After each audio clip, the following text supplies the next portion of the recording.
So then she will say, okay, great. What we're going to do is we're going to, sell you this house for $800,000. We're going to gift you $300,000. That's going to be your down payment. It's called a gift of equity. Okay, and then that way you won't have mortgage insurance. You'll have a prepayment. We're going to take the $500,000. You get the $500,000 loan. We're going to walk away and go get a condo in Waikiki. Me and your dad can have fun at Duke's. Okay. But that's called a gift of equity, and that's how family members can pass property to each other using a mortgage loan, so that the parents can still cash out rather than just being like, "Here's a house," right? I'm not going to take anything for it. And then helping the child to meet some of these calculations as far as enough down payment to alleviate mortgage insurance or get that mortgage to a space where they can qualify. So this is actually very popular right now. Not every lender knows how to do it.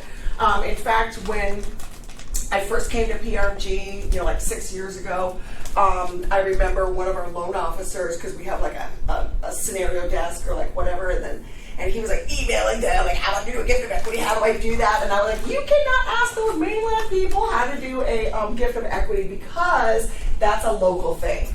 Most families in the mainland don't do all of that. They do it a little bit more conventionally, meaning that they'll just be like, okay, child, I'm going to gift you a little bit of money and you go get your own place or what have you. It's really here where they're passing that same house to their kids. Do you see what I mean? In the mainland, most of the kids will be like, I don't want to live there. I lived there for 15 years, or whatever. I want to live somewhere else. I want to get my own place. It's really here where they're like, I want to live in the family home, and we're going to pass the family home to me, and all of that stuff. So it happens more here. So who pays the capital gains? The parents will, if there's capital gains. But remember, if you lived in the home with your primary residence, you get if you're married, you get $500,000 exclusion, $250,000 if you're single. Yeah, but the house is like 1.5 and it's paid off. It depends on what you sell it for. You don't have to sell that house for 1.5 your kid. You could sell it for $25 if you want. Remember, that's why your deeds, when you sign them, says, and for consideration of $10. Mm-hmm. Yeah. And then people will actually say, like, I only paid $10 for that. Like, I'm trying to think of how not to pay capital gains as well. Yeah. Well, $500,000, it would all depend on if capital gains is really an investor thing. And that's why a lot of times too, like let's say that you did have that 1.5 and you did have some, your daughter that you wanted to pass it to, you could say, I'm going to sell it to you for $500,000. That's kind of a magical number, right? Because there's no capital gains or anything like that would come off of that. So points are closing costs? Points would be a closing cost. Mm-hmm. So closing costs would be lender's costs, title costs, escrow cost, appraisal cost, right? And then if you want to go deeper into the purchase contract, it would also be home inspections and all this other stuff that they want to buy. If, like you said, if seller says, I'm not paying a penny towards condo docs, they got to buy the condo docs. If they say, I'm not paying termite, you got to buy the termite. It's whatever that they're subjected to. Mm-hmm. And then POC items, that would be the POC, paid outside of closing. So that would be your homeowner's inspection and some of that other stuff that you take, and appraisal and stuff like that you take care of ahead of that. Impact of seller or third party paid closing costs, that's seller paid closing costs. So Fannie Mae allows 2% to 9% depending upon the type of loan, and it also depends on your amount of down payment. Generally, it's 6% of the loan amount. That's kind of up until about 10% down. After you get below 20% down, you can go as high as 9%. And that's how we were getting like the seller buy down, kind of stuff. Because some of that, especially when the rates were like 8%, you'd need like 4 to 5% from the seller in order to get to that space. FHA allows 3%. Actually, I think that guideline has increased to 6% now. And then just remember the rules and requirements surrounding all that stuff. And they do change all the time. Guidelines change all the time. In fact, that's our joke in the industry is the minute you learn a guideline, they're going to change it on you anyway. So make sure you leave the guidelines handy. And never, ever, ever assume that you know. Always double check. Reserves. What's reserves? Money in the bank. For future retires. That's right. So reserves, in addition to your down payment, your closing costs, and all that money that you have ready for the transaction, what we want to know is, after you spend all that money, how much is left, right? And depending upon the loan program that you're choosing, you may or may not have a reserve requirement. For many first-time home buyers, using government loans and first-time home buyer programs, there will not be a lot of reserve requirements because we know that these people do not have a lot of money, okay?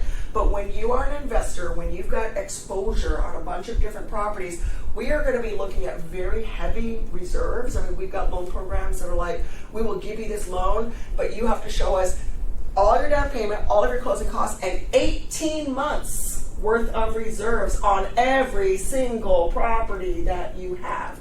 And if you're in the loss, even more so, right? Show us how you're making these payments. Because what reserves do is it safeguards the lender and reduces your risk. Once again, if we took your very last penny to buy this house and then something happens, right, then how are you going to make that first mortgage payment? And what do we know about people that are moving? Are they on top of their bills? Mm-hmm. No. They just, spent everything they had on this house. They can't come up with money for the U-Haul. Like, they can't, right? And they're definitely eating ramen for the first couple of months. Pizza on the floor, whatever they need to do in order to get to that next level. So the reserves is your rainy day fund. How much money do you have left in your bank after closing that will protect you in the event that you are unable to make the payments with your paycheck or what have you, that you're able to make those payments.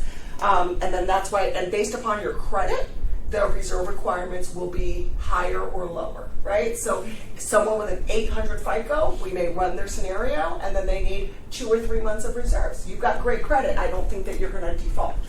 Somebody with a 600 FICO score, we may be like, we need a year of reserves because you already have a habit of not paying your bills. We know that you may not pay your bills, okay? So, but that is 100% dependent on the loan program, the type of buyer you have, and then what kind of credit that they have. And then these are all the different types of reserves where we can source that. So like, if you don't have so people will ask, well, does it all have to be liquid? It does not all have to be liquid. It can be retirement funds, it can be in your stock portfolio, but what we cannot use is equity in other properties. So people will say, well, I'm going to buy this house, my $1 million house is free and clear, why can't you count that as reserves? Is that really liquid cash? How can you use that equity? Can you use a HELOC? You'd have to sell it, or you'd have to go get another loan. So it's HELOC not for reserves. You can use a HELOC? You cannot unless you act. So a couple of things. Number one, HELOC would be program dependent, but majority of the time you cannot use a HELOC unless you actually withdraw the money and put it in your bank account. Because what happened after mortgage meltdown? What happened to everybody's HELOCs? They shut them down. They shut them down. A lot of folks during mortgage meltdown, because equity drops, your lender at any time can send you a letter that says, based upon our evaluation, you have lost over $200,000 worth of equity this year. You are currently underwater with your first and second mortgage, and the remainder of your HELOC has been cut off. Oh. You cannot withdraw anymore. You are forced into a payback. Mm-hmm. That actually happened to a lot of people. Oh, it never happened. How come you can't use real estate as reserves? I'm sorry? How come you can't use real estate as reserves? Because because reserves need to be something that you can access right away. So like, let's say it was in your stock portfolio, you could call your stockbroker, even though it hurts, you could call them up and say, I am really in a bad way, I need $50,000 tomorrow, okay? But that house, you'd have to get a real estate agent, put it on the market, try to sell it, right? And then it would become liquid. But it would not be instantaneous liquid. There's no way you can get the money out right away. And that's really what it's about, the speed.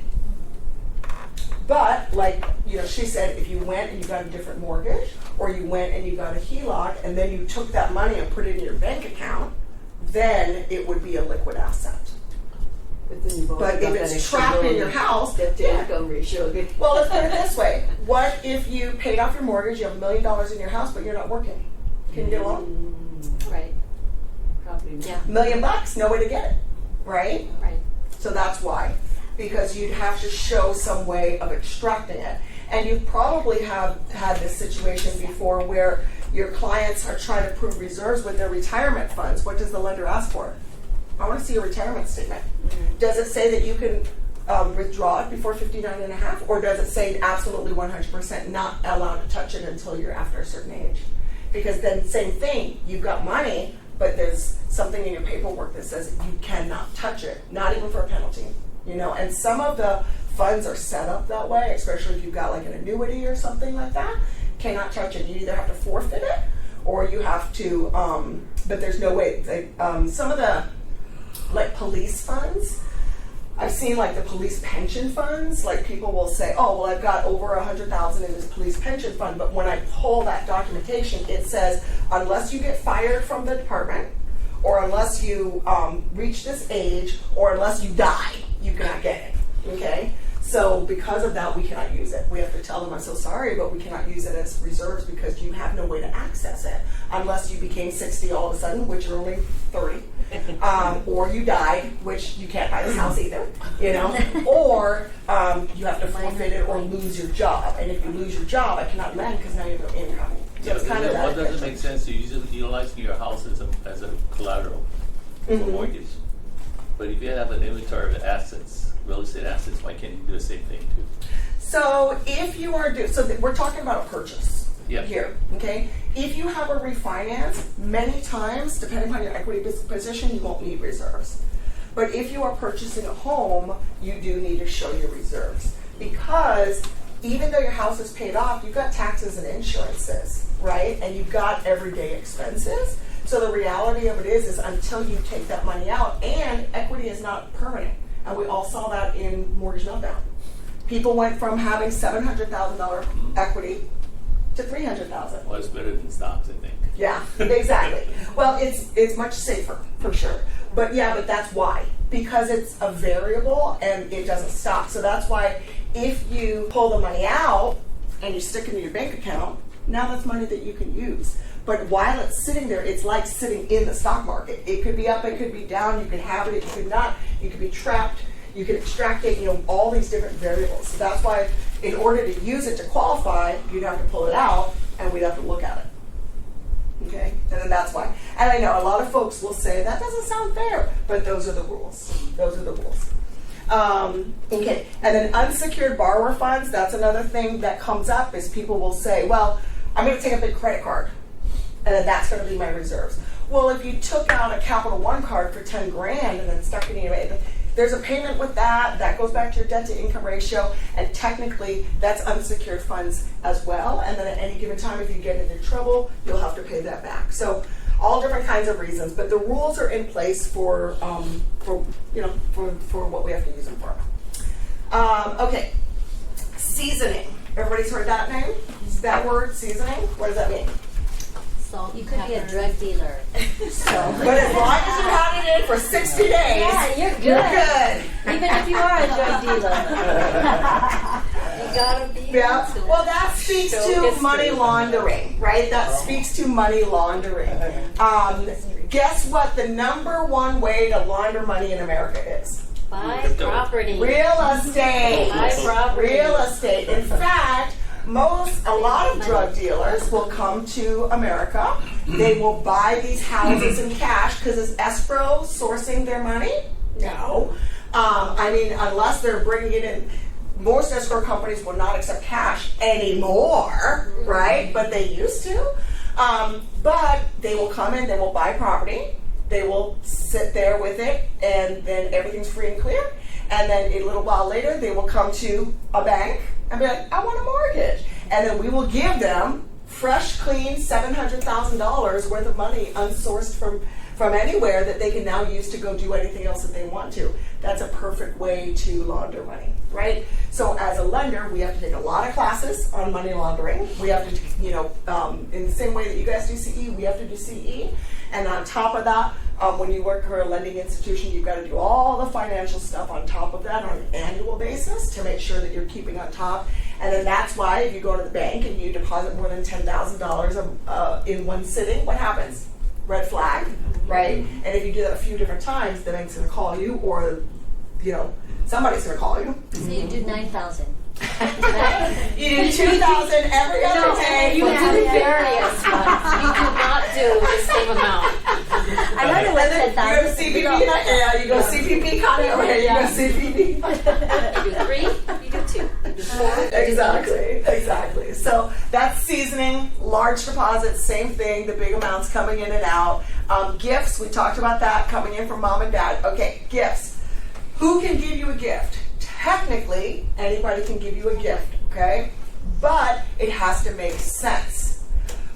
Would a buddy of yours that you just hang out with give you $50,000? Is that like a usual thing that happens?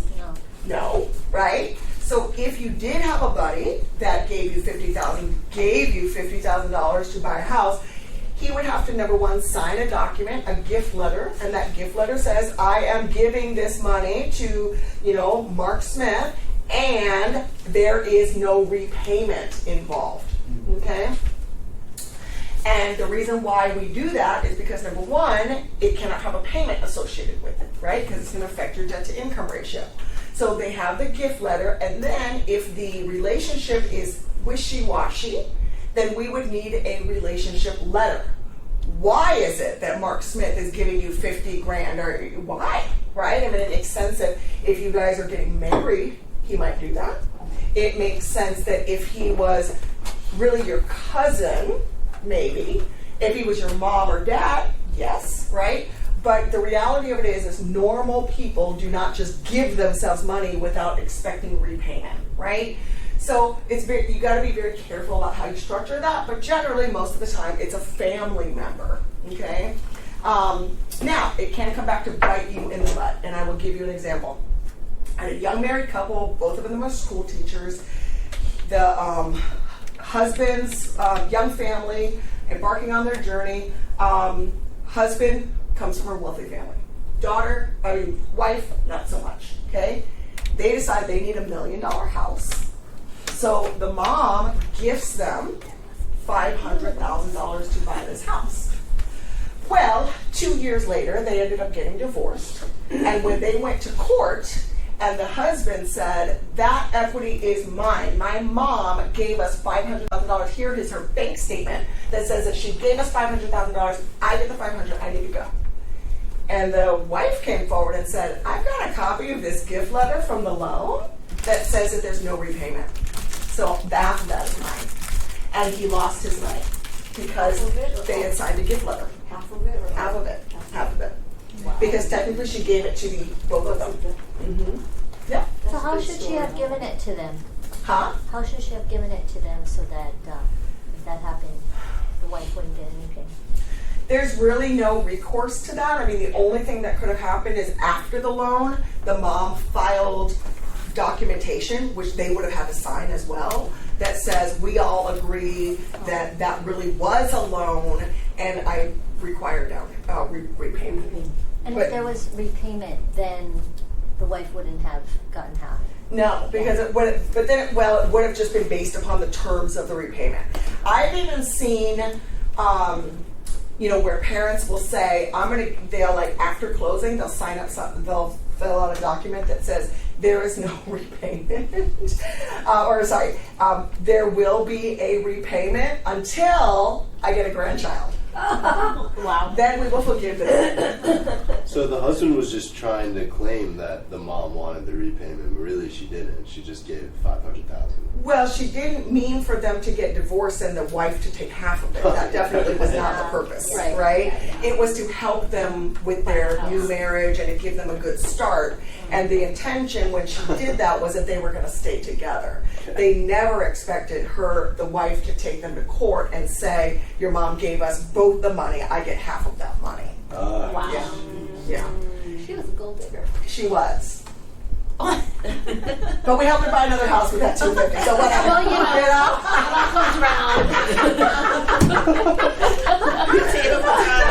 A purchase is a purchase. A purchase is a purchase. And you were both my clients. Like, I can't take sides, who's really wrong or right? Because she was well within her right. Right, and right, the right. court awarded her the money. So who's to really say who's wrong or right? And the reality of it is that did happen. The mom gave the money. She did sign the paperwork. Yeah. The daughter represented, the wife represented herself well in court, and she smart. got her stipend. And they both, he ended up keeping the house, so we helped him maintain his home, and he's now happily married with twins. And then she took her money and she went off and she bought something else with her new partner. So it's all fair, in love and war, right, as they say. And you could source the money, so you know And where you it can, came and from. it's easily sourced as court ordered. Yeah.